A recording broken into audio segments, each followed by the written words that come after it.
ರಂಗಕ್ಕೆ ಬಂದಿದೆ ಕಾಂಗ್ರೆಸ್ ಕುರ್ಚಿ ಕದನ. ದೆಹಲಿ ತಲುಪಿದ್ದಾರೆ ಅಧ್ಯಕ್ಷರಾಗಿರುವ ಮಲ್ಲಿಕಾರ್ಜುನ ಖರ್ಗೆ. ರಾಹುಲ್ ಗಾಂಧಿ ಜೊತೆ ಚರ್ಚೆಯನ್ನ ಮಾಡಲಿದ್ದಾರೆ ಮಲ್ಲಿಕಾರ್ಜುನ ಖರ್ಗೆ ಅವರು. ಈಗಾಗಲೇ ಒಂದು ರೀತಿಯಲ್ಲಿ ಕ್ಲೈಮ್ಯಾಕ್ಸ್ ಹಂತದಲ್ಲಿ ಇದೆ ಕಾಂಗ್ರೆಸ್ನ ಕುರ್ಚಿ ಕದನ. ದೆಹಲಿಯನ್ನ ತಲುಪಿದ್ದಾರೆ ಮಲ್ಲಿಕಾರ್ಜುನ ಖರ್ಗೆ ಅವರು. ರಾಹುಲ್ ಗಾಂಧಿ ಅವರ ಜೊತೆಗೆ ಚರ್ಚೆಯನ್ನ ಮಾಡ್ತಾರೆ. ಸೊ ಪವರ್ ಶೇರಿಂಗ್ ವಿಚಾರಕ್ಕೆ ಸಂಬಂಧಪಟ್ಟ ಹಾಗೆ ಅವರು ಕೊಟ್ಟಿರುವಂತಹ ರಿಯಾಕ್ಷನ್ ಏನಪ್ಪಾ ಅಂತ ಹೇಳಿದ್ರೆ, ಈ ವಿಚಾರವನ್ನ ಇಲ್ಲಿ ಹೇಳುವಂತಹದ್ದಲ್ಲ, ಬಹಿರಂಗವಾಗಿ ಮಾತನಾಡುವ ವಿಚಾರವೂ ಅಲ್ಲ.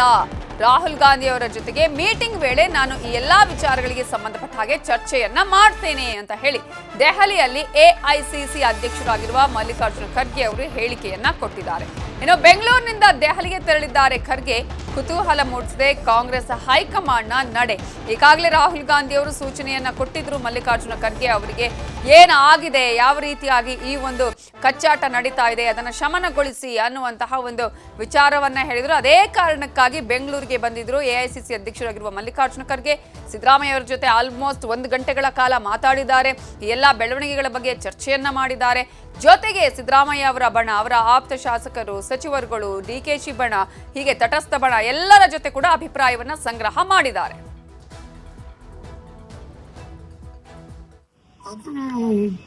ಇಲ್ಲಿ ಹೇಳ್ತಕ್ಕಂತ ವಿಷಯ ಅಲ್ಲ ಮತ್ತು ಬಹಿರಂಗವಾಗಿ ಯಾವುದೇ ಮಾತನಾಡತಕ್ಕಂತ ಸಬ್ಜೆಕ್ಟ್ ಅಲ್ಲ. ನಾವು ವಿಶೇಷವಾಗಿ ನಾನು ಬಂದಿದ್ದಿಲ್ಲಿ 26 ನಮ್ಮ ನವೆಂಬರ್ ಕಾನ್ಸ್ಟಿಟ್ಯೂಷನ್ ಡೇ ಇದೆ. ಅದಕ್ಕಾಗಿ ನನಗೆ ಇನ್ವಿಟೇಷನ್ ಇದೆ. ಅದನ್ನ ಅಟೆಂಡ್ ಮಾಡಿ ದೆನ್ ನಮ್ಮ ರಿವ್ಯೂ ಮೀಟಿಂಗ್ಸ್ ಇದೆ, ಅವೆಲ್ಲನೂ ಕೂಡ ಮಾಡಿಕೊಂಡು ಸರ್ ರಾಹುಲ್ ಗಾಂಧಿ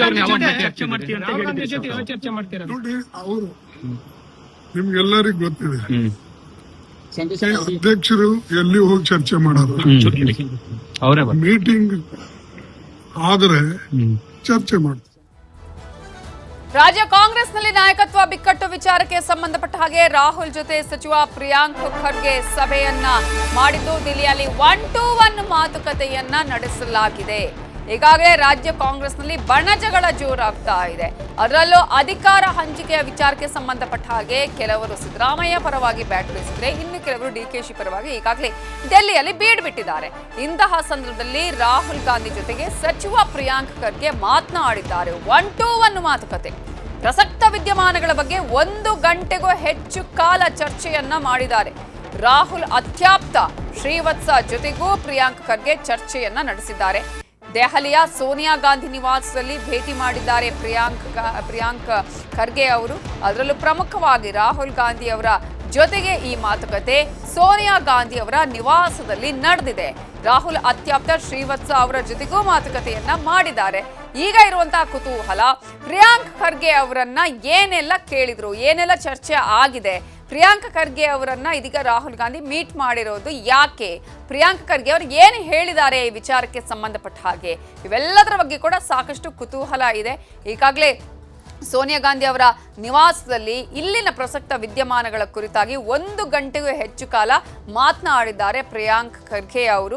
ರಾಹುಲ್ ಗಾಂಧಿ ಅವರ ಜೊತೆಗೆ ಶ್ರೀವತ್ಸ ಅವರ ಜೊತೆಗೂ ಕೂಡ ಪ್ರಿಯಾಂಕ್ ಅವರು ಚರ್ಚೆಯನ್ನ ಮಾಡಿದ್ದಾರೆ. ಈಗಾಗಲೇ ನಾವು ರಾಜ್ಯದಲ್ಲಿ ಗಮನಿಸಬಹುದು, ಯಾವುದೇ ರೀತಿಯ ಬೆಳವಣಿಗೆಗಳಾಗಲಿ, ಬಿಜೆಪಿ ಅವರ ಯಾವುದೇ ವಿಚಾರಗಳಾಗಲಿ ಅಥವಾ ಯಾರೇ ಸ್ಟೇಟ್ಮೆಂಟ್ ಕೊಡಲಿ, ಅದಕ್ಕೆ ತಕ್ಕನಾಗಿ ಪ್ರತ್ಯುತ್ತರವನ್ನ ಕೊಡೋದು ಪ್ರಿಯಾಂಕ್ ಖರ್ಗೆ ಅವರು. ಇಂತಹ ಸಂದರ್ಭದಲ್ಲಿ ಇಲ್ಲಿನ ಬೆಳವಣಿಗೆಗಳ ಬಗ್ಗೆ ಖಡಾಖಂಡಿತವಾಗಿ, ಖಂಡಾತುಂಡವಾಗಿ ಅಂತ ಏನು ಹೇಳ್ತೀವಿ ಆ ರೀತಿಯ ಸ್ಟೇಟ್ಮೆಂಟ್ ಬರ್ತಾ ಇದೆ. ಜೊತೆಗೆ ಈಗಾಗಲೇ RSS ವಿಚಾರದಲ್ಲೂ ಕೂಡ ಪ್ರಮುಖ ಪಾತ್ರವನ್ನು ವಹಿಸಿದ್ದು ಪ್ರಿಯಾಂಕ್ ಖರ್ಗೆ ಅವರು.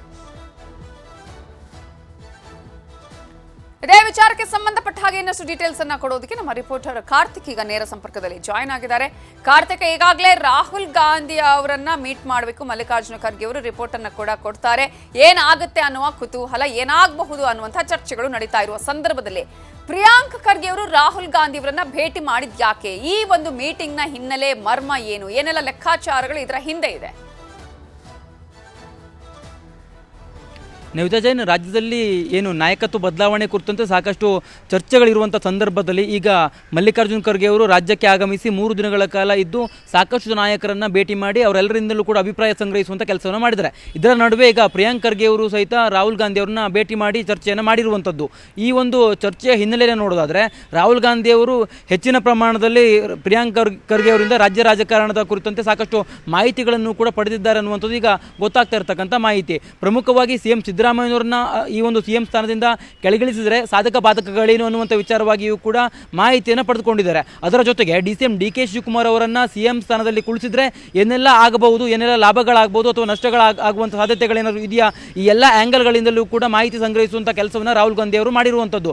ಪ್ರಮುಖವಾಗಿ ಪ್ರಿಯಾಂಕ್ ಖರ್ಗೆ ಅವರ ಒಂದು ಚರ್ಚೆ ಇದೆಯಲ್ಲ, ಇದು ಸಾಕಷ್ಟು ಮಹತ್ವವನ್ನು ಕೂಡ ಪಡೆದುಕೊಂಡಿದೆ.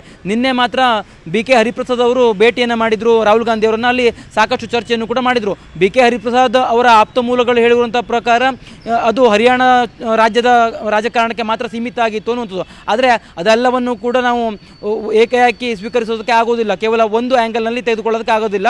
ರಾಜ್ಯ ರಾಜಕಾರಣದ ಕುರಿತಾಗಿಯೂ ಕೂಡ ಚರ್ಚೆಯನ್ನು ಮಾಡಿರುವಂಥ ಸಾಧ್ಯತೆಗಳು ಕೂಡ ಇತ್ತು. ಇದೇ ಒಂದು ಹಿನ್ನೆಲೆಯಲ್ಲಿ ಇವತ್ತು ಪ್ರಿಯಾಂಕ್ ಖರ್ಗೆ ಅವರು ರಾಹುಲ್ ಗಾಂಧಿ ಅವರನ್ನ ಭೇಟಿ ಮಾಡಿ ಒಂದಿಷ್ಟು ವಿಚಾರಗಳನ್ನು ಚರ್ಚೆ ಮಾಡಿದ್ದಾರೆ. ಈ ಎಲ್ಲ ಚರ್ಚೆಗಳನ್ನು ನೋಡ್ತಾ ಹೋಗೋದಾದರೆ ಸಿದ್ದರಾಮಯ್ಯನವರನ್ನ ಏನಾದರೂ ಈ ಒಂದು 2.5 ವರ್ಷದ ಅವಧಿಯ ಬಳಿಕ ಕೆಳಗಿಳಿಸುವಂಥ ಸಂದರ್ಭ ಎದುರಾದರೆ ಅದು ಯಾವ ರೀತಿಯಾಗಿ ಪಕ್ಷಕ್ಕೆ ಮಾರಕ ಆಗ್ಬೋದು, ಅಥವಾ ಸಿದ್ದರಾಮಯ್ಯನವರನ್ನ ಏನಾದರೂ ಪಕ್ಷದ ಚಟುವಟಿಕೆಗಳಲ್ಲಿ ಆಕ್ಟಿವ್ ಆಗಿ ಇರಿಸಬೇಕಾ, ಈ ಎಲ್ಲ ರೀತಿಯಲ್ಲಿಯೂ ಕೂಡ ಚರ್ಚೆಗಳಾಗಿದೆ. ಅದರ ಜೊತೆಗೆ ಮಲ್ಲಿಕಾರ್ಜುನ್ ಖರ್ಗೆ ಅವರು ಸಹಿತ ದೆಹಲಿಯಲ್ಲಿ ಮಾಧ್ಯಮಗಳೊಂದಿಗೆ ಮಾತನ್ನು ಕೂಡ ಆಡಿರ್ತಕ್ಕಂಥದ್ದು. ಅವರು ಸ್ಪಷ್ಟವಾಗಿ ಹೇಳಿರುವಂಥದ್ದು ಏನಪ್ಪ ಅಂತಂದರೆ, ಈ ರಾಹುಲ್ ಗಾಂಧಿ ಅವರೊಂದಿಗೆ ಚರ್ಚೆಯನ್ನು ನಡೆದಂಥ ಸಂದರ್ಭದಲ್ಲಿ ಈ ಎಲ್ಲ ವಿಚಾರಗಳನ್ನು ಅಲ್ಲಿ ಮಾತುಕತೆಯನ್ನು ಮಾಡ್ತೇವೆ, ಈ ಒಂದು ಮಾತುಕತೆಯ ಬಳಿಕ ಒಂದಿಷ್ಟು ಇತ್ಯರ್ಥ ಆಗುವಂಥ ಸಾಧ್ಯತೆಗಳಿದೆ ಅನ್ನುವಂಥ ದಾಟಿಯಲ್ಲಿ ಮಲ್ಲಿಕಾರ್ಜುನ್ ಖರ್ಗೆ ಅವರು ಸಹಿತ ಮಾತನಾಡಿರುವಂಥದ್ದು. ಈಗಾಗಲೇ ಸಿಎಂ ಸಿದ್ದರಾಮಯ್ಯನವರು ಸ್ಪಷ್ಟಪಡಿಸಿದ್ದಾರೆ, ಹೈಕಮಾಂಡ್ ಈ ಎಲ್ಲ ಗೊಂದಲಗಳಿಗೆ ಫುಲ್ ಸ್ಟಾಪನ್ನು ಇಡಬೇಕು ಅನ್ನುವಂಥದ್ದು. ಇನ್ನೊಂದು ಕಡೆ ಡಿ.ಕೆ. ಶಿವಕುಮಾರ್ ಅವರು ಕೂಡ ಮಾತನಾಡ್ತಾ 5 ಜನರ ನಡುವೆ ನಡೆದಿರುವಂಥ ವ್ಯಾಪಾರ ಅನ್ನುವಂಥ ಶಬ್ದವನ್ನು ಕೂಡ ಬಳಸಿದ್ದಾರೆ. ಈ ಒಂದು ವ್ಯಾಪಾರ ಅನ್ನುವಂಥ ಶಬ್ದವನ್ನು ಬಳಸಿರುವಂಥ ಕಾರಣಕ್ಕಾಗಿ ರಾಜ್ಯ ರಾಜಕಾರಣದಲ್ಲಿ ಈ ಇಬ್ಬರು ನಾಯಕರ ನಡುವಿನ ಜಟಾಪಟಿ ಇನ್ನಷ್ಟು ವ್ಯಾಪಿಸುವಂಥ ಸಾಧ್ಯತೆಗಳು ಕೂಡ ದಟ್ಟವಾಗಿದೆ. ಇಂಥ ಒಂದು ಸಂದರ್ಭದಲ್ಲಿ ಈಗ ಪ್ರಿಯಾಂಕ್ ಖರ್ಗೆ ಅವರು ರಾಹುಲ್ ಗಾಂಧಿ ಅವರನ್ನ ಭೇಟಿ ಮಾಡಿರುವಂಥದ್ದು ಇದೆಯಲ್ಲ, ಇದು ಸಾಕಷ್ಟು ಮಹತ್ವವನ್ನು ಪಡ್ಕೊಂಡಿದೆ. ರಾಜ್ಯ ರಾಜಕಾರಣದಲ್ಲಿ ಎಲ್ಲೋ ಒಂದು ಕಡೆ ಒಂದಿಷ್ಟು ವಿಚಾರಗಳನ್ನು ಇಲ್ಲಿ ಆಗ್ತಾ ಇರತಕ್ಕಂಥ ಸಾಧಕ ಬಾಧಕಗಳ ವಿಚಾರವನ್ನು ಗುಪ್ತವಾಗಿ ಪ್ರಿಯಾಂಕ್ ಖರ್ಗೆ ಅವರ ಮೂಲಕ ರಾಹುಲ್ ಗಾಂಧಿ ಅವರು ಪಡೆದುಕೊಂಡಿದ್ದಾರೆ. ಅದರ ಜೊತೆಗೆ ಮಲ್ಲಿಕಾರ್ಜುನ್ ಖರ್ಗೆ ಅವರು ಸಹಿತ 3 ದಿನಗಳ ಕಾಲ ರಾಜ್ಯದಲ್ಲಿದ್ದು ಒಂದಿಷ್ಟು ಮಾಹಿತಿಯನ್ನು ಸಂಗ್ರಹಿಸಿರುವಂಥ ಕಾರಣಕ್ಕಾಗಿ ಅವರ ಏನು ಸಿದ್ಧಪಡಿಸಿರ್ತಕ್ಕಂಥ ವರದಿ ಇದೆಯಲ್ಲ, ಇದೆಲ್ಲವನ್ನು ಕೂಡ ಆಧರಿಸಿ ರಾಹುಲ್ ಗಾಂಧಿ, ಸೋನಿಯಾ ಗಾಂಧಿ ಹಾಗೂ ವೇಣುಗೋಪಾಲ್ ಒಂದು ಸಭೆಯನ್ನು ಮಾಡಿ ಅಂತಿಮ ತೀರ್ಮಾನವನ್ನು ತೆಗೆದುಕೊಳ್ಳುವಂಥ ಸಾಧ್ಯತೆಯೂ ಕೂಡ ಇರುವಂಥದ್ದು. ಈಗಾಗಲೇ ಡಿಸೆಂಬರ್ 1ರಿಂದ ಚಳಿಗಾಲದ ಅಧಿವೇಶನವೂ ಕೂಡ ಆರಂಭ ಆಗ್ತಿರ್ತಕ್ಕಂಥ ಕಾರಣಕ್ಕಾಗಿ ಅಂಥ ಒಂದು ಸಂದರ್ಭದಲ್ಲಿ ಎಲ್ಲರೂ ಲೋಕಸಭೆಯ ಅಧಿವೇಶನದಲ್ಲಿ ಬ್ಯುಸಿಯಾಗಿರ್ತಾರೆ. ಅದೇ ಒಂದು ಕಾರಣಕ್ಕಾಗಿ ಡಿಸೆಂಬರ್ 1ಕ್ಕಿಂತಲೂ ಪೂರ್ವದಲ್ಲಿಯೇ ಈ ಒಂದು ರಾಜ್ಯದ ಗೊಂದಲಕ್ಕೆ ಸಂಬಂಧಪಟ್ಟಂತೆ ಒಂದು ಇತಿಶ್ರನ್ನು ಹಾಡೋದಕ್ಕೆ ಹೈಕಮಾಂಡ್ ತೀರ್ಮಾನವನ್ನು ತೆಗೆದುಕೊಳ್ಳುವಂಥ ಸಾಧ್ಯತೆಯೂ ಕೂಡ ದಟ್ಟವಾಗಿದೆ. ನವಿತಾ ಜೈನ್, ಥ್ಯಾಂಕ್ ಯು ಕಾರ್ತಿಕ್ ಡೀಟೇಲ್ಸ್ಗೆ. ಕುರ್ಚಿ ವಿಚಾರಕ್ಕೆ ಸಂಬಂಧಪಟ್ಟ ಹಾಗೆ ಈಗಾಗಲೇ ಸಾಕಷ್ಟು ಡೆವಲಪ್ಮೆಂಟ್ಸ್ ಆಗ್ತಾ ಇರುವ ಸಂದರ್ಭದಲ್ಲಿ ಕುರ್ಚಿ ವಿಚಾರವನ್ನ ಹೈಕಮಾಂಡ್ ನಿರ್ಧರಿಸುತ್ತೆ. ವರಿಷ್ಠರು ಹೇಳಿದ್ದನ್ನ ಕೇಳೋದಕ್ಕೆ ನಾವು ರೆಡಿ ಅಂತ ಹೇಳಿ ಬೆಂಗಳೂರಲ್ಲಿ ಸಿಎಂ ಸಿದ್ದರಾಮಯ್ಯ ಹೇಳಿಕೆಯನ್ನ ಕೊಟ್ಟಿದ್ದಾರೆ.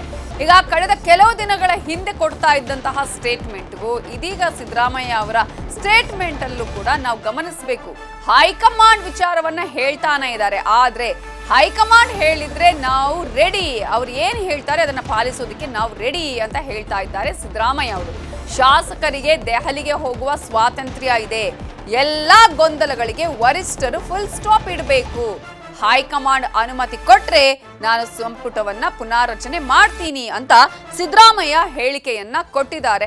ಈಗಾಗಲೇ ಅವರು ರಾಹುಲ್ ಗಾಂಧಿ ಅವರನ್ನ ಭೇಟಿ ಮಾಡಿದ್ದು ಕೂಡ ಇದೇ ವಿಚಾರಕ್ಕೆ, ಸಂಪುಟ ಪುನಾರಚನೆಯನ್ನ ಮಾಡಬೇಕು, 2.5 ವರ್ಷ ಆದ ಬಳಿಕ ಸಂಪುಟ ಪುನಾರಚನೆ ಮಾಡೋಣ ಅಂತ ನಾನೇ ಹೇಳಿದ್ದೆ ಅನ್ನೋದನ್ನ ಕೂಡ ಸಿದ್ದರಾಮಯ್ಯ ಅವರು ಹೇಳಿದ್ದಾರೆ.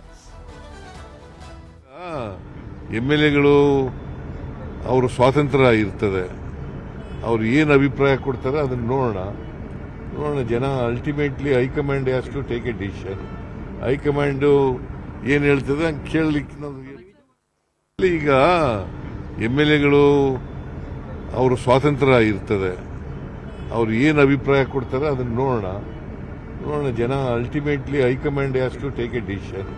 ಹೈಕಮಾಂಡ್ ಏನು ಹೇಳ್ತದೆ ಹಂಗೆ ಕೇಳಲಿಕ್ಕೆ ಈಗಾಗಲೇ ದೆಹಲಿಯತ್ತ ತೆರಳಿದ್ದಾರೆ ಖರ್ಗೆ. ಸಿಎಂ ಮನೆಯತ್ತ ಸಚಿವರ ದಂಡೆ ದೌಡಾಯಿಸ್ತಾ ಇದೆ. ಕೆಎಚ್ ಮುನಿಯಪ್ಪ, ಮಹದೇವಪ್ಪ, ಲಕ್ಷ್ಮೀ ಹೆಬ್ಬಾಳ್ಕರ್ ಸಿದ್ದರಾಮಯ್ಯ ಅವರ ನಿವಾಸಕ್ಕೆ ಭೇಟಿ ಕೊಟ್ಟಿದ್ದಾರೆ. ಕಂಟಿನ್ಯೂಸ್ ಆಗಿ ನಾವು ಕಳೆದ ಕೆಲವು ದಿನಗಳಿಂದಲೂ ಕೂಡ ತೋರಿಸ್ತಾನೆ ಇದ್ದೀವಿ ನಿಮ್ಗೆ ಯಾರ್ಯಾರು ಸಚಿವರುಗಳು ಹೋಗ್ತಾ ಇದ್ದಾರೆ, ಯಾರ್ಯಾರು ಮೀಟ್ ಮಾಡ್ತಾ ಇದ್ದಾರೆ ಅನ್ನೋದು ಒಂದು ಕಡೆ ಆದ್ರೆ, ಶಾಸಕರು ಯಾರ್ಯಾರು ಹೋಗ್ತಾ ಇದ್ದಾರೆ, ಅಲ್ಲಿ ಯಾಕೆ ಮೀಟ್ ಮಾಡ್ತಾ ಇದ್ದಾರೆ ಅನ್ನುವಂತಹ ವಿಚಾರವನ್ನ ಕೂಡ ನಿಮ್ಮ ಮುಂದೆ ಇಡ್ತಾ ಇದ್ದೀವಿ. ಅದೇ ರೀತಿಯಾಗಿ ಇದೀಗ ಮಹದೇವಪ್ಪ, ಮುನಿಯಪ್ಪ, ಲಕ್ಷ್ಮೀ ಹೆಬ್ಬಾಳ್ಕರ್, ಡಾಕ್ಟರ್ ಎಂಸಿ ಸುಧಾಕರ್ ಭೇಟಿ ಕೊಟ್ಟಿದ್ದಾರೆ ಸಿದ್ದರಾಮಯ್ಯ ಅವರ ನಿವಾಸಕ್ಕೆ. ಇನ್ನು ಸಿಎಂ ಜೊತೆಗೆ ಚರ್ಚೆ ಮಾಡ್ತಾ ಇದ್ದಾರೆ ಸಚಿವರು. ಮತ್ತೊಂದು ಕಡೆ ದೆಹಲಿಯಲ್ಲಿ ಡಿಕೆ ಶಿವಕುಮಾರ್ ಅವರ ಆಪ್ತ ಶಾಸಕರಿದ್ದಾರಲ್ಲ, ಅವರು ದೆಹಲಿಯಲ್ಲೇ ಬೀಡ್ಬಿಟ್ಟಿದ್ದಾರೆ. ಕಾಂಗ್ರೆಸ್ನಲ್ಲಿ ಕುರ್ಚಿ ಬಿಕ್ಕಟ್ಟಿಗೆ ತೆರೆ ಬೀಳುತ್ತಾ ಅನ್ನುವಂತಹ ಪ್ರಶ್ನೆ ಇದೆ. ಯಾಕಂದ್ರೆ ಈಗಾಗಲೇ ಗೊಂದಲದ ಗೂಡಾಗಿದೆ. ರಾಜ್ಯದಲ್ಲಿ ಇದೀಗ ಯಾವುದೇ ಅಭಿವೃದ್ಧಿ ಕೆಲಸಗಳಿಗೆ ಬದಲಾಗಿ ಬರೀ ಕುರ್ಚಿ ಚೇಂಜ್ ಆಗುತ್ತಾ, ಅಧಿಕಾರ ಹಂಚಿಕೆ ಆಗುತ್ತಾ, ಸಿಎಂ ಪಟ್ಟ ಯಾರಿಗೆ ಸಿಗುತ್ತೆ, ಸಿಎಂ ಆಗಿ ಸಿದ್ದರಾಮಯ್ಯ ಅವರೇ ಮುಂದುವರಿತಾರಾ ಅಥವಾ ಡಿಕೆ ಶಿವಕುಮಾರ್ ಆಗ್ತಾರಾ, ಇದುವೇ ದೊಡ್ಡ ಮಟ್ಟದಲ್ಲಿ ಬೆಳವಣಿಗೆಗಳು ಆಗ್ತಾ ಇರೋದು, ಚರ್ಚೆ ಆಗ್ತಾ ಇರೋದು. ಇಂತಹ ಸಂದರ್ಭದಲ್ಲಿ ಮತ್ತೊಂದು ಕಡೆ ಸಂಪುಟ ಪುನಾರಚನೆಯ ವಿಚಾರ ಈಗ ಆರಂಭ ಆಗಿದೆಯಲ್ಲ, ಈಗಾಗಲೇ ಅಧಿಕಾರ ಹಂಚಿಕೆಯ ವಿಚಾರಕ್ಕೆ ಸಂಬಂಧಪಟ್ಟ ಹಾಗೆ ಸಂಪುಟ ಪುನರ್ರಚನೆ ಈಗ ಸ್ಟಾಪ್ ಆಗಿರೋದನ್ನು ಕೂಡ ನಾವಿಲ್ಲಿ ಗಮನಿಸ್ತಾ ಇದ್ದೀವಿ. ಈಗ ಡಿಕೆ ಶಿವಕುಮಾರ್ ಕೂಡ ಅದಕ್ಕೆ ಈಗ ಸದ್ಯಕ್ಕೆ ಬೇಡ ಅನ್ನುವ ರೀತಿಯಲ್ಲಿ ವರಿಷ್ಠರಿಗೆ ಹೇಳಿದ್ದಾರೆ. ಆ ಸಂದರ್ಭದಲ್ಲೂ ಕೂಡ ಇದೀಗ ಅನೇಕ ಸಚಿವರುಗಳು ಸಂಪುಟ ಪುನರ್ರಚನೆ ಆದ್ರೆ ನಮ್ಮನ್ನ ಉಳಿಸ್ಕೊಳ್ಬೇಕು, ಕಂಟಿನ್ಯೂ ಮಾಡಬೇಕು ಅಂತ ಕೇಳ್ಕೊಂಡ್ರೆ ಕೆಲವು ಶಾಸಕರು ನಮ್ಮನ್ನ ಮಂತ್ರಿ ಮಾಡಿ ಅಂತ ಕೇಳ್ತಿದ್ದಾರೆ. ಇನ್ನು ಸಿಎಂ ಪರವಾಗಿ ಮುಂದುವರೆದಿದೆ ಆಪ್ತ ಸಚಿವರ ಬ್ಯಾಟಿಂಗ್. 2028ರವರೆಗೂ ಸಿದ್ದರಾಮಯ್ಯನವರೇ ಸಿಎಂ ಸ್ಥಾನದಲ್ಲಿ ಇರ್ತಾರೆ. 139 ಶಾಸಕರು ಸಿದ್ದರಾಮಯ್ಯನವರ ಜೊತೆ ಇದ್ದಾರೆ ಅಂತ ಹೇಳಿ ಇದೀಗ ಸಿದ್ದರಾಮಯ್ಯ ಅವರ ವಿಚಾರಕ್ಕೆ ಸಂಬಂಧಪಟ್ಟ ಹಾಗೆ, ಸಿಎಂ ಸ್ಥಾನಕ್ಕೆ ಸಂಬಂಧಪಟ್ಟ ಹಾಗೆ ವಸತಿ ಸಚಿವ ಜಮೀರ್ ಅಹಮದ್ ಖಾನ್ ಅವರು ಕೊಟ್ಟಿರುವಂತಹ ಹೇಳಿಕೆ ಇದು. 2028ರವರೆಗೂ ಸಿದ್ದರಾಮಯ್ಯನವರೇ ಸಿಎಂ ಅನ್ನುವಂಥದ್ದು. ಈಗ ಇಷ್ಟೆಲ್ಲ ಬೆಳವಣಿಗೆಗಳು ಆಗ್ತಾ ಇರುವ ಸಂದರ್ಭದಲ್ಲಿ ಜಮೀರ್ ಅಹಮದ್ ಅವರು ಈ ಸ್ಟೇಟ್ಮೆಂಟ್ ಅನ್ನ ಕೊಟ್ಟಿದ್ದಾರೆ. ಇನ್ನು ಮಂತ್ರಿ ಆಗೋದಕ್ಕೆ ಅವಕಾಶ ಕೇಳೋದಕ್ಕೆ ದೆಹಲಿಗೆ ಹೋಗಿದ್ದಾರೆ ಶಾಸಕರುಗಳು ಅಂತ ಹೇಳಿ ಬೆಂಗಳೂರಲ್ಲಿ ವಸತಿ ಸಚಿವ ಜಮೀರ್ ಅಹಮದ್ ಅವರು ಹೇಳಿಕೆಯನ್ನ ನೀಡಿದ್ದಾರೆ. ಸಿಎಂ ಸ್ಥಾನ ಬಿಟ್ಟುಕೊಡುವ ಪ್ರಶ್ನೆನೇ ಬಂದಿಲ್ಲ ಅಂತ ಹೇಳಿದ್ದಾರೆ ಕೆಎಚ್ ಮುನಿಯಪ್ಪ ಅವರು. ಏನಾಗಿದೆ, ಇದು ತೀರ್ಮಾನ ಮಾಡಬೇಕಾಗಿರೋದು ಹೈಕಮಾಂಡ್ ತೀರ್ಮಾನ ಮಾಡಬೇಕು, ನಾವು ಯಾರೂ ಮಾಡೋಕ್ಕಾಗಲ್ಲ. ಇದು ಮುಖ್ಯಮಂತ್ರಿ ಸ್ಥಾನ ಕುರ್ಚಿದಲ್ಲಿ ಮಾನ್ಯ ಸಿದ್ದರಾಮಯ್ಯ ಅವರು ಕೂತಿದ್ದಾರೆ. ನಾನು ಭಾಳ ಸತಿ ಹೇಳಿದ್ದೀನಿ, ನಾನು ಆ ಮುಖ್ಯಮಂತ್ರಿ ಕುರ್ಚಿ ಖಾಲಿ ಇಲ್ಲ, ಅದ್ರ ಬಗ್ಗೆ ಚರ್ಚೆ ಮಾಡೋ ಉಪಯೋಗ ಇಲ್ಲ. ಅವ್ರು 28ವರೆಗೂ ಅವರೇ ಮುಖ್ಯಮಂತ್ರಿ ಆಗಿರ್ತಾರಂತ ನಾನು ಭಾವಿಸ್ತೀನಿ. ನಮ್ಮ ಪಕ್ಷ ಹೈಕಮಾಂಡ್ ಪಕ್ಷ. ಹೈಕಮಾಂಡ್ ಏನು ಹೇಳ್ತಾರೆ ಅದು. ಈಗ ಎಲ್ಲ MLAಗಳು ದಿಲ್ಲಿಗೆ ಹೋಗೋ ಕಾರಣ ಅಂದರೆ, ಈಗ ರೀಶಫಲ್ ಎಲ್ಲೋ ಒಂದು ಕಡೆ ಹೈಕಮಾಂಡಲ್ಲಿ ರೀಶಫಲ್ ಮಾಡ್ತಾರಂತ ಒಂದು ಸುದ್ದಿ ಇದೆ. ಆ ಕಾರಣಕ್ಕೆ ನಾವು ಮಂತ್ರಿ ಆಗಬೇಕಂತ ಮಂತ್ರಿ ಸ್ಥಾನ ಕೆಳಕ್ಕೆ ಹೋಗಿರೋದು. ಈ ಮಾತನ್ನು ಅಧ್ಯಕ್ಷರನ್ನೇ ಹೇಳಿದ್ದಾರೆ. ಈಗ ಭಾಳ ಜನ MLAಗಳಿದ್ದಾರೆ. ಈಗ ನಮ್ಮಲ್ಲಿ 139 ಜನ MLAಗಳು ಇರೋದು. ಎಲ್ಲರಿಗೂ ಒಂದು ಮಂತ್ರಿ ಆಗಬೇಕಂತ ಎಲ್ಲರಿಗೂ ಆಸೆ ಇರ್ತದೆ. ನಮಗೂ ಒಂದು ಅವಕಾಶ ಸಿಕ್ಕಲಿ ಅಂತ ಹೇಳ್ಬಿಟ್ಟು ಹೈಕಮಾಂಡ್ ಹೋಗ್ಬಿಟ್ಟು ಅವ್ರಿಗೂ ನಮಗೂ ಒಂದು ಅವಕಾಶ ಮಾಡಿಕೊಡಿ ಅಂತ ಕೇಳೋಕ್ಕೆ ಭಾಳ ಜನ MLAಗಳು ಹೋಗಿದ್ದಾರೆ, ಇಲ್ಲ ಅಂತ ಇಲ್ಲ. ಸದ್ಯಕ್ಕೆ ಮುಖ್ಯಮಂತ್ರಿ ಇದ್ದಾರೆ, ಅವರೇ ಮುಂದುವರಿತೀವಿ ಅಂತ ಬೇರೆ ಹೇಳಿದ್ದಾರೆ. ಬಿಟ್ಕೊಡೋ ಪ್ರಶ್ನೆ ಬಂದಿಲ್ಲ. ಈಗ ನಾವೇ ಮುಂದುವರಿತೀವಿ ಅಂತ ಒಳ್ಳೆ ಕೆಲಸ ಮಾಡ್ತಾ ಇದ್ದಾರೆ, ಮಾಡ್ಲಿ. ಖಾಲಿ ಇಲ್ಲಲ್ಪ, ಏನ್ ಮಾಡೋದು. ಇಲ್ಲ, ಸದ್ಯಕ್ಕೆ ಆ ವಿಷಯ ಇಲ್ಲ. ಮುಖ್ಯಮಂತ್ರಿಗಳು ಒಳ್ಳೆ ಕೆಲಸ ಮಾಡ್ತಾ ಇದ್ದಾರೆ, ಮುಂದುವರಿತಾರೆ. ಅಧ್ಯಕ್ಷರು, ಉಪಮುಖ್ಯಮಂತ್ರಿಗಳು ಒಳ್ಳೆ ಕೆಲಸ ಮಾಡ್ತಾ ಇದ್ದಾರೆ. ಇದರದ್ದು ಏನಾದರೂ ಬದಲಾವಣೆಗಳ ವಿಷಯ ಸಬ್ಜೆಕ್ಟ್ ನಮ್ಮ ಮುಂದೆ ಇಲ್ಲವೇ ಇಲ್ಲ. ಅದೇನಿದ್ರು ಹೈಕಮಾಂಡ್ ತೀರ್ಮಾನ ಮಾಡ್ತದೆ. ಹೈಕಮಾಂಡ್ ತೀರ್ಮಾನಕ್ಕೆ ನಾವೆಲ್ಲರೂ ಬದ್ಧವಾಗಿರ್ತೀವಿ. ಅದಕ್ಕೆ ಹೈಕಮಾಂಡ್ ಅವರು ತಕ್ಷಣ ಇಂಟರ್ವ್ಯೂರ್ ಆಗಿ ಇದನ್ನ ರದ್ದು ಮಾಡಬೇಕು ಅಂತ ಹೇಳ್ತೀನಿ ಅಷ್ಟೇ. ಇವೆಲ್ಲದ್ರ ಬಗ್ಗೆ ಇನ್ನಷ್ಟು ಅಪ್ಡೇಟ್ಸ್ ಕೊಡೋದಕ್ಕೆ ನಮ್ಮ ರಿಪೋರ್ಟರ್ ಹೆಬ್ಬಾಕ ತಿಮ್ಮೇಗೌಡರು ಈಗ ನೇರ ಸಂಪರ್ಕದಲ್ಲಿ ಜಾಯ್ನ್ ಆಗಿದ್ದಾರೆ. ತಿಮ್ಮೇಗೌಡ್ರೆ, ಖರ್ಗೆ 3 ದಿನಗಳ ಕಾಲ ಇಲ್ಲಿ ಇದ್ದು ಎಲ್ಲ ಶಾಸಕರುಗಳು ಅಥವಾ ಆ ಬಣ್ಣದವರು ಈ ಬಣ್ಣದವರು ಅಂತ ಹೇಳಿ ಮೀಟ್ ಮಾಡಿ ರಿಪೋರ್ಟ್ ರೆಡಿ ಮಾಡ್ಕೊಂಡು ದೆಹಲಿಯಲ್ಲಿದ್ದಾರೆ. ಮತ್ತೊಂದು ಕಡೆ ಸಿದ್ದರಾಮಯ್ಯ ಅವರನ್ನ ಮೀಟ್ ಮಾಡುವವರ ಸಂಖ್ಯೆ ಜಾಸ್ತಿ ಆಗ್ತಾ ಇದೆ. ಅದೇ ರೀತಿಯಾಗಿ ಡಿಕೆ ಶಿವಕುಮಾರ್ ಅವರಿಗೆ ಲಾಬಿ ಮಾಡುವವರು ದೆಹಲಿಗೆ ಹೋಗಿದ್ದಾರೆ. ಇವೆಲ್ಲದರ ಮಧ್ಯೆ ಸಿದ್ದರಾಮಯ್ಯ ಅವರ ಒಂದು ಸ್ಟೇಟ್ಮೆಂಟ್ ಯಾಕೋ ಈಗಿನ ಒಂದು ಕೆಲವು ದಿನಗಳಿಂದ ನಾವು ಈ ಹಿಂದೆ ಕೊಡ್ತಾ ಇದ್ದಿದ್ದಕ್ಕೂ ಈಗ ಸ್ವಲ್ಪ ವ್ಯತ್ಯಾಸ ಅಂತ ಅನ್ನಿಸ್ತಾ ಇದೆಯಾ, ಹೇಗೆ ಅಂತ ಹೇಳಿ? ಖಂಡಿತವಾಗಿಯೂ ಅವರು ಈ ಹಿಂದೆ ನೋಡು ನವಿತಾ ಜೈನ್ ಅವರು ಹೇಳ್ತಾ ಇದ್ದಿದ್ದೇನು ಅಂದರೆ, ಶಾಸಕಾಂಗ ಪಕ್ಷದ ತೀರ್ಮಾನವೇ ಅಂತಿಮ, ನಾನೇ 5 ವರ್ಷ ಕಂಟಿನ್ಯೂ ಆಗ್ತೀನಿ ಅನ್ನುವಂಥ ಒಂದು ಮಾತನ್ನು ಖಡಕ್ಕಾಗಿ ಹೇಳ್ತಾ ಇದ್ರು. ಆದರೆ ಕಳೆದ 1 ವಾರದಿಂದ ಈಚೆಗೆ ನೋಡಿ ಅವರು ವರ್ಷನೇ ಬದಲಾಗಿದೆ. ಎಲ್ಲವನ್ನೂ ಕೂಡ ಹೈಕಮಾಂಡ್ ಹೊತ್ತ ಬೊಟ್ಟು ಮಾಡಿ ತೋರಿಸ್ತಾ ಇದ್ದಾರೆ. ಹೈಕಮಾಂಡ್ ತೀರ್ಮಾನವೇ ಅಂತಿಮ, ಹೈಕಮಾಂಡ್ ಡಿಸಿಷನ್ಗೆ ನಾನು ಒಪ್ಪಬೇಕಾಗುತ್ತೆ, ಡಿ ಕೆ ಶಿವಕುಮಾರು ಒಪ್ಪಬೇಕಾಗುತ್ತೆ ಅನ್ನುವಂಥ ಒಂದು ಮಾತನ್ನು ಹೇಳ್ತಾ ಇರ್ತಕ್ಕಂಥದ್ದು. ದಿಢೀರನೇ ಒಂದು ವರ್ಷನ ಬದಲಾಯಿಸೋದ್ರ ಹಿಂದೆ ಏನು ಸಿದ್ದರಾಮಯ್ಯನವರು ನಾನಾ ರೀತಿಯಾದಂಥ ಲೆಕ್ಕಾಚಾರವನ್ನು ಕೂಡ ಹಾಕ್ಕೊಂಡಿರ್ಬೋದು. ಯಾಕಂತ ಹೇಳಿದ್ರೆ ಇವತ್ತು ನಾನೇ ಪ್ರಶ್ನೆಯನ್ನು ಮಾಡಿದೆ, ಸರ್ ಹೈಕಮಾಂಡ್ ವಿರೋಧದ ನಡುವೆಯೂ ಕೂಡ, ಹೈಕಮಾಂಡ್ ಎಚ್ಚರಿಕೆ ನಡುವೆಯೂ ಕೂಡ ಕೆಲ ಶಾಸಕರುಗಳು ದೆಹಲಿಗೆ ಹೋಗಿದ್ದಾರೆ ಅನ್ನುವಂಥ ನಿಟ್ಟಲ್ಲಿ ಅವರು ಸಾಫ್ಟಾಗಿ ಮಾತನಾಡಿದ್ರು. ಶಾಸಕರಿಗೆ ಸ್ವಾತಂತ್ರ್ಯ ಇದೆ, ದೆಹಲಿಗೆ ಹೋಗೋದಕ್ಕೂ ಸ್ವಾತಂತ್ರ್ಯ ಇದೆ, ಅವ್ರ ಅಭಿಪ್ರಾಯ ಹೇಳೋದಕ್ಕೂ ಕೂಡ ಸ್ವಾತಂತ್ರ್ಯ ಇದೆ. ಆದರೆ ಅಲ್ಟಿಮೇಟ್ ಹೈಕಮಾಂಡ್ ಅಲ್ವಾ ತೀರ್ಮಾನ ಮಾಡೋದು, ಹೈಕಮಾಂಡ್ ಮಧ್ಯಪ್ರವೇಶವನ್ನು ಮಾಡಬೇಕು ಅನ್ನುವಂಥ ನಿಟ್ಟಲ್ಲಿ ನೇರವಾಗಿ ಅವರು ಆಗ್ರಹವನ್ನು ಮಾಡಿರ್ತಕ್ಕಂಥದ್ದು. ಈ ಒಂದು ಗೊಂದಲಗಳಿಗೆ ಫುಲ್ ಸ್ಟಾಪನ್ನು ಇಡಬೇಕು ಅಂದರೆ ಹೈಕಮಾಂಡ್ ಮಧ್ಯಪ್ರವೇಶವನ್ನು ಮಾಡಬೇಕು ಅನ್ನುವಂಥ ನಿಟ್ಟಲ್ಲಿ ಒತ್ತಾಯವನ್ನು ಮಾಡಿರ್ತಕ್ಕಂಥದ್ದು. ಈ ಮೂಲಕವಾಗಿ ಹೈಕಮಾಂಡ್ ತೀರ್ಮಾನವೇ ಅಂತಿಮ ಅನ್ನುವಂಥ ಒಂದು ಸಂದೇಶವನ್ನು ರವಾನೆ ಮಾಡೋದ್ರ ಮುಖಾಂತರ ಹೈಕಮಾಂಡ್ ಕೆಂಗಣ್ಣಿಗೂ ಕೂಡ ಗುರಿ ಆಗಬಾರ್ದು ಅನ್ನುವಂಥ ಒಂದು ಲೆಕ್ಕಾಚಾರದಲ್ಲಿ ಇದೆ. ಯಾಕಂತ ಹೇಳಿದ್ರೆ ತಟಸ್ಥ ಬಣದ ಶಾಸಕರುಗಳು ಅಂದರೆ ನಾವು ಸಿ ಎಂ ಬಣನೂ ಅಲ್ಲ, ಈ ಕಡೆ ಡಿ ಸಿ ಎಂ ಬಣನೂ ಅಲ್ಲ, ಹೈಕಮಾಂಡ್ ಹೇಳ್ದಂತೆ ಕೇಳ್ತೀವಿ ಅನ್ನುವಂಥ ಒಂದು ಶಾಸಕರ ಸಂಖ್ಯೆ ದಿನೇ ದಿನೇ ಹೆಚ್ಚಾಗ್ತಾ ಇದೆ. ಸೊ ಹೀಗಾಗಿ ಹೈಕಮಾಂಡ್ ಒಂದು ವೇಳೆ ಏನಾದರೂ ಉಪಮುಖ್ಯಮಂತ್ರಿ ಡಿ ಕೆ ಶಿವಕುಮಾರ್ ಪರವಾಗಿ ನಿಂತರೆ ಅದು ಬೇರೆದೇ ನಮ್ಮ ರಾಜಕೀಯ ವರ್ಚಸ್ಸಿಗೆ ಹಿನ್ನಡೆ ಆಗ್ಬೋದು ಅನ್ನುವಂಥ ಒಂದು ಲೆಕ್ಕಾಚಾರದಲ್ಲಿಯೇ ಮುಖ್ಯಮಂತ್ರಿ ಸಿದ್ದರಾಮಯ್ಯನವರು ಇಂಥದ್ದೊಂದು ವರ್ಷೆಯನ್ನು ಬದಲಾಯಿಸಿದ್ದಾರೆ ಅನ್ನುವಂಥ ಮಾತನ್ನು ಕೂಡ ಹೇಳಿರ್ತಕ್ಕಂಥದ್ದು. ಈ ಎಲ್ಲ ಬೆಳವಣಿಗೆಗಳ ನಡುವೆ ಇದೀಗ ಮುಖ್ಯಮಂತ್ರಿ ಸಿದ್ದರಾಮಯ್ಯನವರ ನಿವಾಸಕ್ಕೆ ಶಾಸಕರು ಮತ್ತು ಸಚಿವರ ದಂಡೆ ಹರಿದು ಬರ್ತಾ ಇರ್ತಕ್ಕಂಥದ್ದು. ಇವತ್ತು ನೋಡಿ, ಇವತ್ತು ಬೆಳ್ಳಂಬೆಳಿಗ್ಗೆ ಸಚಿವ doctor M C Sudhakar, Lakshmi Hebbalkar, Mahadevappa, Piriyapatna Venkatesh, K H Muniyappa ಸೇರಿದಂತೆ ಸಾಲು ಸಚಿವರು ಭೇಟಿ ಕೊಟ್ಟರು. ಅದಾದಂಥ ಬಳಿಕ ಏನು ಆಪ್ತ ಶಾಸಕರುಗಳು, ಆಪ್ತ ಮಾಜಿ ಸಚಿವರುಗಳು ಎಲ್ಲರೂ ಕೂಡ, ಹಿರಿಯ ನಾಯಕರೆಲ್ಲರೂ ಕೂಡ ಭೇಟಿ ಕೊಟ್ಟು ಮಾತನಾಡ್ತಾ ಇರ್ತಕ್ಕಂಥದ್ದು. ಹೀಗಾಗಿ ಎಲ್ಲ ಒಂದು ಕಡೆಯಾಗಿ ಸಿ ಎಂ ಸಿದ್ದರಾಮಯ್ಯನವ್ರನ್ನ ಕಂಟಿನ್ಯೂ ಮಾಡಿ ಸಚಿವ ಸಂಪುಟ ಪುನರಚನೆಗೆ ಏನಾದರೂ ಅವಕಾಶವನ್ನು ಮಾಡಿಕೊಟ್ಟಿದ್ದೇ ಆಗಿದ್ದಲ್ಲಿ ಅದು ಎಲ್ಲ ಒಂದು ಕಡೆಯಾಗಿ ನಮಗೆ ಸಚಿವ ಸಂಪುಟ ಪುನರಚನೆಗೆ ಅವಕಾಶ ಸಿಗುತ್ತಾ ಅಥವಾ ಸಚಿವ ಸ್ಥಾನವನ್ನು ಕಳ್ಕೊಳ್ತೀವ ಅನ್ನುವಂಥ ಒಂದು ಆತಂಕ ಸಹಜವಾಗಿ ಸಚಿವರು ಮತ್ತು ಶಾಸಕರಿಗೆ ಇದ್ದಂತೆ ಕಾಣಿಸ್ತಾ ಇದೆ. ಮತ್ತೊಂದು ಕಡೆಯಾಗಿ 2028ರವರೆಗೂ ಕೂಡ ಮುಖ್ಯಮಂತ್ರಿ ಸಿದ್ದರಾಮಯ್ಯನವರೇ ಇರ್ತಾರೆ, ಸಿದ್ದರಾಮಯ್ಯನವರೇ ಮುಖ್ಯಮಂತ್ರಿ ಕುರ್ಚಿಯಲ್ಲಿ ಸಿದ್ದರಾಮಯ್ಯನವರೇ ಮುಂದುವರಿತಾರೆ ಅನ್ನುವಂಥ ಒಂದು ಮಾತನ್ನು ಸಿದ್ದರಾಮಯ್ಯನವರ ಆಪ್ತ ಸಚಿವ, ವಸತಿ ಸಚಿವರಾದಂಥ ಜಮೀರ್ ಅಹ್ಮದ್ ಅವರು ಹೇಳ್ತಾ ಇರ್ತಕ್ಕಂಥದ್ದು.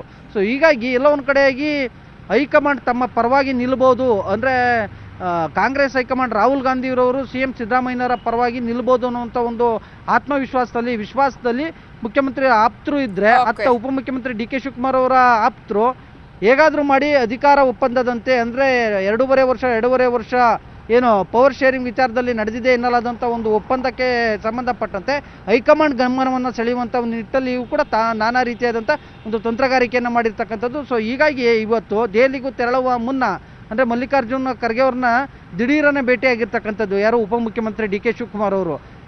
ಕೆಂಪೇಗೌಡ ಏರ್ಪೋರ್ಟ್ವರೆಗೂ ಕೂಡ ಅವರ ಕಾರ್ನಲ್ಲೇ ತೆರಳಿ ತಮ್ಮ ಅಭಿಪ್ರಾಯ, ಮತ್ತೊಂದು ಕಡೆಗೆ ತಮ್ಮ ಬೇಡಿಕೆ, ಮುಂದಿನ ನಡೆಯ ಬಗ್ಗೆ ಎಲ್ಲವನ್ನೂ ಕೂಡ ವಿವರಿಸಿದ್ದಾರೆ ಅಂತ ಹೇಳಲಾಗ್ತಾ ಇರುವಂಥದ್ದು ನವಿತಾ ಜೈನ್. ರಾಹುಲ್ ಗಾಂಧಿ